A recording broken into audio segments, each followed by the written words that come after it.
Outre les vins secs et les créments, le vignoble du Jura est ouvert à d'autres richesses œnologiques.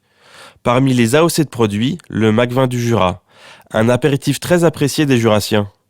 Vin de liqueur, le Macvin est issu par l'assemblage d'un tiers de marc du Jura, eau de vie élevée pendant 18 mois, et de 2 tiers de mou non fermenté, ou du jus de raisin.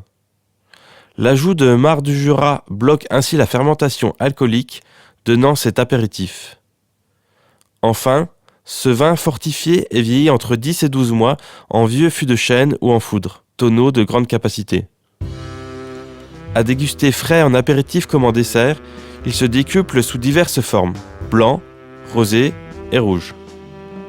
En blanc, il dégagera des arômes de pruneaux et de raisins secs, contre des arômes proches de la cerise à l'eau de vie en rosé ou rouge.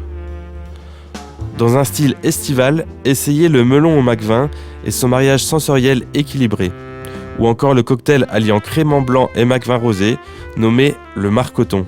Aujourd'hui, nom d'un bar à vin situé sur la place principale d'Arbois et propriété de la fruitière vinicole. Le Macvin se classe ainsi dans la grande tradition des vins fortifiés, ou mutés, à l'image du Pinot des Charentes, coupé au cognac.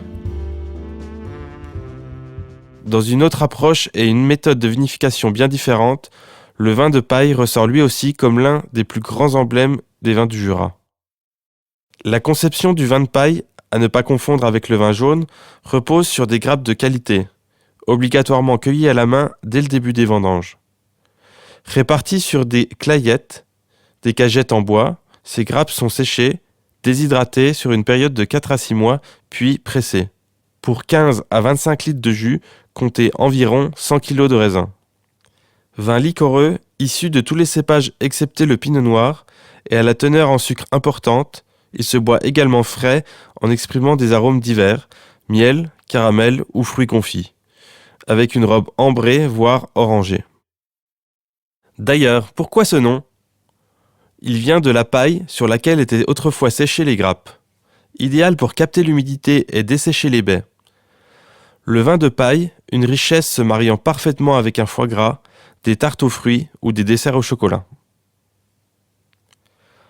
Avant de vous laisser retrouver Joseph pour la fin de ce parcours, je tenais à vous remercier de votre attention.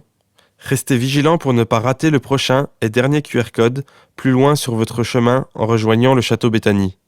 Joseph vous y attend. À bientôt, j'espère.